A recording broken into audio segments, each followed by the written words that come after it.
Samustang muli, kaibigan. Sa bidyong to, pag-uusapan nga natin ang kwento ng pagmamahalan nila Eugene at Jenny mula sa Ghost Fighter. Ano ba? Gumising ka! Gumising ka! Jenny! Mula sa pinakasimula, nung kinder pa lang sila, hanggang sa pinakadulo kung saan kinilig nga ng gusto tong si Jenny nang malaman ang itinatagong sikreto ni Eugene sa kanya.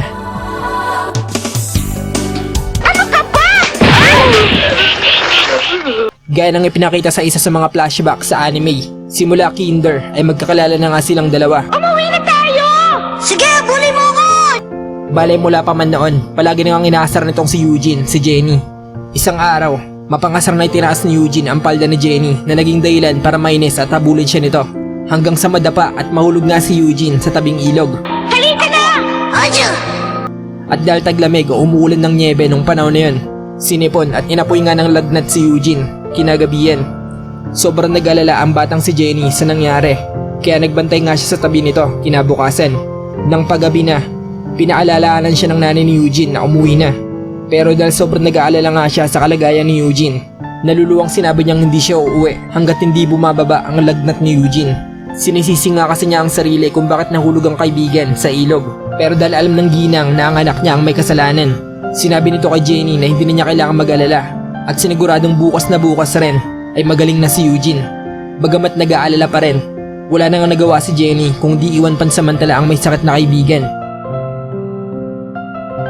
Kinabukasan, patuloy pa rin inaapoy ng lagnat si Eugene. Sa kabila nito, maaga pa lang ay bumangon at lumabas na nga siya ng bahay. Bagay na ipinagtaka nga ng nanay niya. Noong wala raw kasi itong sakit, madalas na gumagawa ito ng paraan para hindi bumangon sa higaan. Kaya naitanong nga nito kung bakit parang may kakaiba raw sa araw na yun. Habang namumula ang pisngi, sinabi ng batang si Eugene na kung mananatili siya sa loob ng bahay, bibisitahin siyang muli ni Jenny kagaya ng ginawa nito kahapon. At ayaw na nga raw niyang mangyari ulit yun. Dahil ayaw niya na nga raw makitang ganong kalungkot ang mukha ni Jenny. Sakto namang dumating ang kaibigan at agad siyang kinamusta. Bagamat nangihina at nilalagnat pa rin, nagpanggap siyang malakas na sa harap ni Jenny. At ginagawa niya ngayon upang hindi nito malungkot at mag-alala pa sa kanya. Isang pag-iisip na daladala nga ni Eugene hanggang sa paglaki nila. Huwag mo sanang kalilimutan. Ayokong makitang malungkot ka, Jenny. At yun nga, gaya na nangyari sa kwento sa anime. Si Jenny ang naging pangunahing dahilan para makabalik ang kaluluwa ni Eugene sa kanyang katawan.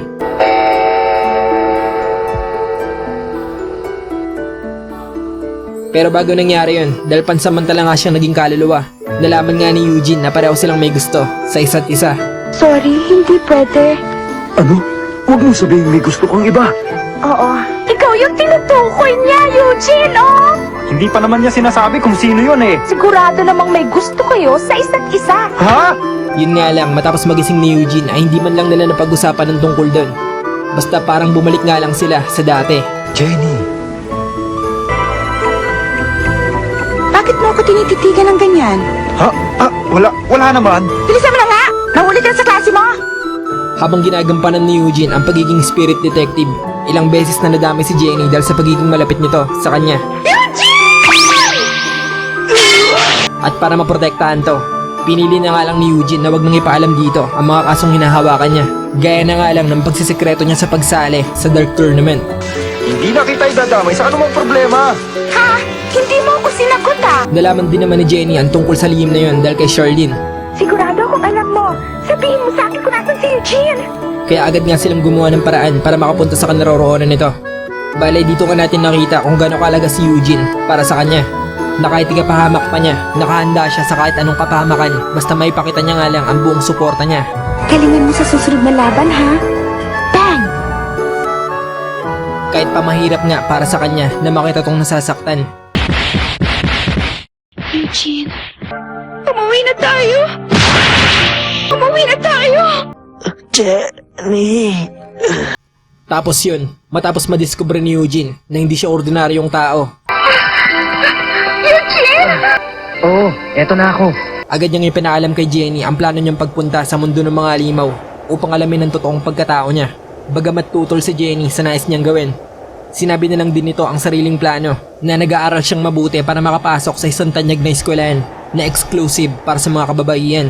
Bago sinabing sa tabi ng eskwelahan na yun, may eskwelahan ng mga lalaki.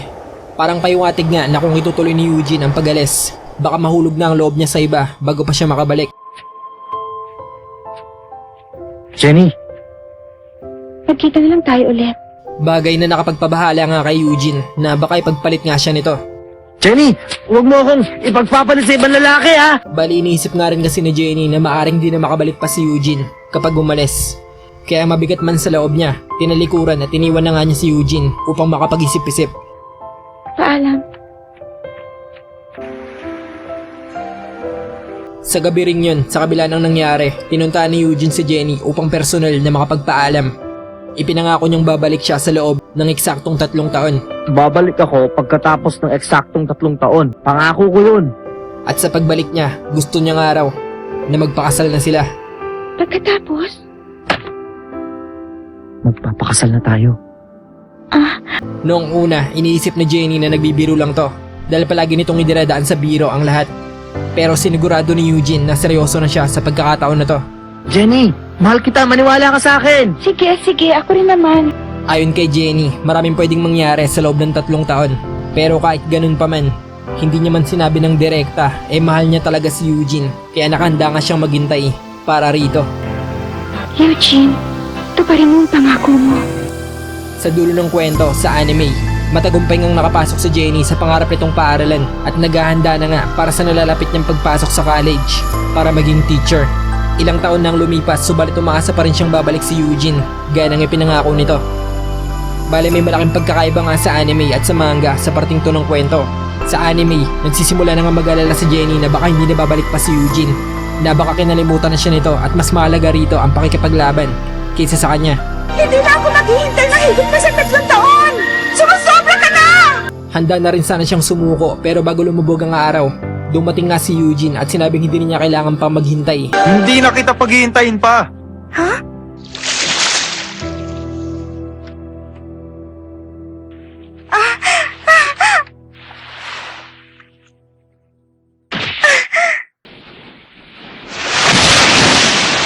At doon na nga nagwakas ang kwento sa anime. Pero sa manga, medyo marami pang ang nangyari matapos magbalik ni Eugene. Bale, bumalik nga tong si Eugene sa loob lamang ng 1 kalahating taon. At dahil eksaktong 3 taon ang ipinangako niya, nagpakipot nga muna si Jenny at sinabing wala ng bisa ang usapan nila magpapakasal sila pagkabalik ni Eugene. Gaya ng dati, bumalik nga sila sa pagiging parang aso't pusa sa tuwing magkasama. Bale, gaya na natalakay ko sa video na tunay na wakas ng Ghost Fighter. May huling mission pa nga sila Eugene bago tuloy nagwakas ang kwento. Bale, nagkaroon nga ng pag-aaklas sa espiritual na mundo. Madali naman nilang natalo ang mga may pakananon. Pero hindi nga doon nagtapos ang lahat. Bale, sa loob ng ilang minuto, sasabog nga ang tinatawag na interdimensional canon na sinadyang itinutok sa kanaroroonan ng mga malalapit kila Eugene. Agad na bumalik ang mga kasama niya sa mundo ng mga tao upang balaan ang mga naroon. Habang si Eugene ay piniling magpaiwan sa espiritual na mundo. Bale, nakasalalay nga sa 3 pindutan na nasa harapan niya ang kapalaran nilang lahat. Bale, may 3 posibleng mangyari nga depende sa mapipili ni Eugene. Hindi bale. Magpapasya ako. Isa sa mga pindutan ay maaaring makatrigger sa interdimensional canon at paniguradong mawawasak ang syudad na tatamaan nito. Kasama nga ang lahat ng taong naroon. Ito rin ang paniguradong mangyayari kapag wala siyang pinindot oras na maubos ang segundo sa orasan. Ikalawa, maaaring sumabog mismo ang interdimensional canon at madadamay nga ang buong Gate of Judgment ng spiritual na mundo. At dahil naroon si Eugene, paniguradong malulusaw ang kaluluwa niya kaya hindi na nga siya makakabalik pang muli sa mundo ng mga tao. At ang ikatlo at ang dapat mapili ni Eugene, mapipigilan niya ang lahat ng yun at walang mangyayaring kahit ano. Bale, nahirapan niyang mamili si Eugene dahil kapag nagkamali siya, maaring mawala ang lahat ng mahalaga para sa kanya. Habang hindi malaman ang gagawin, nabunyag nga na nagpaiwan si Pooh upang samahan si Eugene. At dito, sinabi niya nga na natatakot siyang pumindot ng kahit ano dahil pakaramdam niya walang tama sa mga pindutan. Nanatiling nakatitig si Eugene doon hanggang sa bigla niyang marinig ang boses ni Master Jeremiah. Kahit anong pagpasyan mong gawin, yan na isa sarili mo. Gaya ng dati, sumapit ko kay Pooh upang pangaralan ang estudyante. Sinabi nitong masyado ng maraming segundo ang naaksaya ni Eugene. Inasar pa nga siya nito at sinabi nagtatapang-tapangan lang pala siya na magpaiwan nga siya at akuin ang responsibilidad sa pagpili. Dahil paubos na nga ang oras, sinabi na nga nitong kailangan na niyang mamili. Naumisip na lang siya ng dahilan kung bakit yun ang pipiliin niya. Sasamahan niya nga raw tong lumuhod at humingi ng kapatawaran sa lahat. At dahil doon, bago maubos ang oras, nagawa nga makapamili ni Eugene.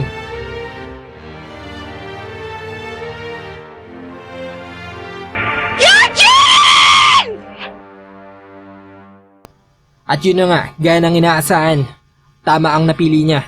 At kung malalaman nga lang ni Jenny na malaki ang naging papel niya sa naging desisyon ni Eugene sa sandaling yun, paniguradong hindi na nga nito kukwestiyonin kahit kailan kung gaano siya kahalaga para kay Eugene. Kaya yun, gaya ng ending sa anime, ipapakitang magpupunta nga ulit sila sa karagatan upang pagmasdan ng paglubog ng araw. Habang nagmumuni-muni si Eugene sa di kalayuan, may tatanong nitong si Jenny sa mga kasamahan kung paano nahulaan ni Eugene ang dapat pindutin sa tatlo. Dahil ayaw nga nitong ikwento yun sa kanya. Hanggang sa ibunyag nga nitong si Dennis na pinili nitong si Eugene, ang kulay asul, na sinundan ng pagsasabi nitong si Alfred na sobrang nahirapan nga raw si Eugene na pumili. Hanggang sa maisipan nitong piliin ang kulay asul. Sa kadahilanang yun raw, ang paboritong kulay nitong si Jenny. At alam niyo ba kung ano pang sinabi nitong si Eugene bago nito pinindot yun? Well, naisip nga niya si Jenny bago sinabing kung ang kabilang mundo raw ay may mga Diyos, siya nga raw ay may Diyosa. Dahilan para magsitawanan nga tong mga kaibigan nila. Habang itong si Jenny naman ay kinikilig ng lumapit kay Eugene.